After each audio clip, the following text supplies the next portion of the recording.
बरसात के बाद ठंडी शाम थी। आंगन में तुलसी के पास दिया जल रहा था। सरिता देवी कुर्सी पर बैठी थी, हाथ में पूजा की थाली पर मन कहीं और भटक रहा था। तभी दरवाजे से नई बहू अनुष्का अंदर आई, भीगे बाल, हाथ में दूध का पतीला। सरिता देवी ने बिना देखे कहा, इतनी देर क्यों हो गई? अनुष्का ने धीमे से कहा, दूध वाला देर से आया था माँ जी, यहाँ बहाने नहीं चलते।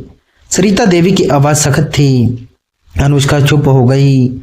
यह उसका इस घर में पहला महीना था और हर दिन उसे लगता था जैसे परीक्षा चल रही हो। रात को कमरे में रोहित ने पूछा, आज फिर कुछ कहा? माँ ने अनुष्का मुस्कुरा दी, नहीं, आदत डाल रही हूँ। लेकिन सच यह था कि वह टूट रही थी। सरिता देवी का स्वभाव यूं नहीं था। पति के जाने के बाद उन्होंने अकेले ही बेटा पाला था। डर था कि कोई भी औरत आकर उसका बेटा उनसे छीन लेगी। कुछ दिन बाद अनुष्का ने घर के पास के सरकारी स्कूल में बच्चों को फ्री ट्यूशन देना शुरू किया। सरिता देवी को यह अच्छा नहीं लगा। उन्होंने कहा, घर की बहू होकर बाहर घूमना शोभा देता है। अनुष्का पहली बार बोली, माँ जी, मैं घर से भाग नहीं रही हूँ, मैं बस कुछ अच्छा करना चाहती हूँ। सरिता देवी चुप हो गई, पर भीतर डर और बढ़ गया। एक शाम सरिता देवी सीढ़ियों से फिसल गई, पैर में मोच आ गई। डॉक्टर ने आराम कहा। अनुष्का ने रात भर भागकर उनकी सेवा की, दवा दी, पैर दबाया, खाना खिलाया। एक रात सरिता देवी की आंखों से आंसू बह निकले। उन्होंने धीरे से कहा, तू इतनी क्यों कर रही है मेरे लिए? अनुष्का ने उनका हाथ पकड़ लिया, क्योंकि आप मेरी माँ हैं।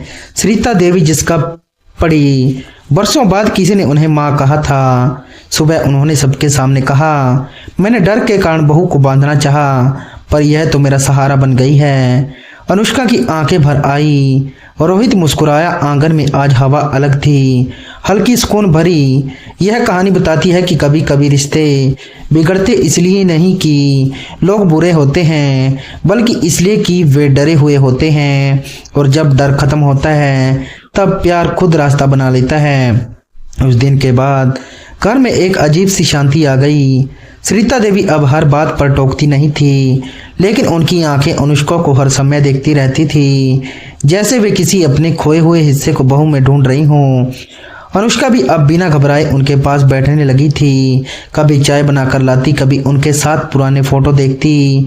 सरिता देवी अपनी जवानी की बातें बताती, कैसे उन्होंने पढ़ाई छोड़कर शादी की, कैसे उन्होंने सपने छोड़कर जिम्मेदारियां ओढ़ लीं। अनुष्का सुनती रहती और सोचती कि शायद यही अधूरी ख्वाहिशें सास को कठोर बना गई थी। एक दिन अनुष्का ने कहा, माँ जी, अगर आप चाहें तो मैं आपको मोबाइल पर किताबें पढ़ना सिखा दूंगी। सरिता देवी पहले हिचक फिर मान गई। उन्होंने पहली बार स्क्रीन पर अपने पसंदीदा भजन देखे तो उनकी आंखें चमक उठी।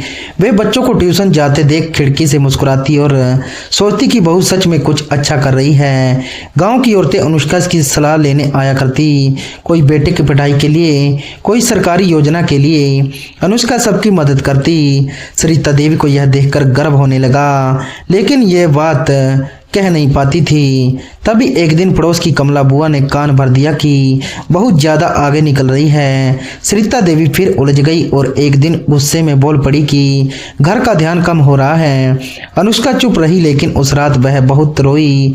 रोहित ने देखा तो माँ से बात की। सरिता देवी को एहसास हुआ कि उन्होंने फिर वही गलती कर दी है। अगले दिन उन्होंने खुद अनुष्का से माफी मांगी और कहा कि वह डर जाती है जब बहू बाहर उड़ती दिखती है, उन्हें लगता है घर खाली हो जाएगा। अनुष्का ने कहा, घर खाली तब होता है जब दिल खाली हो जाए। उस दिन सरिता देवी हंसी और कहा, तू तो मुझसे भी ज्यादा समझदार है। गांव में स्कूल के बच्चों का रिजल्ट अच्छा आया।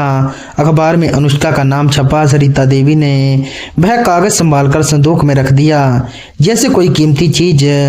रोहित को नई नौकरी मिली। शहर जाने की बात चली। सरिता देवी घबरा गई, लेकिन अनुष्का ने कहा, माँ जी, आप हमारे साथ चलेंगी, घर हम जहाँ होंगे वहीं बनेगा।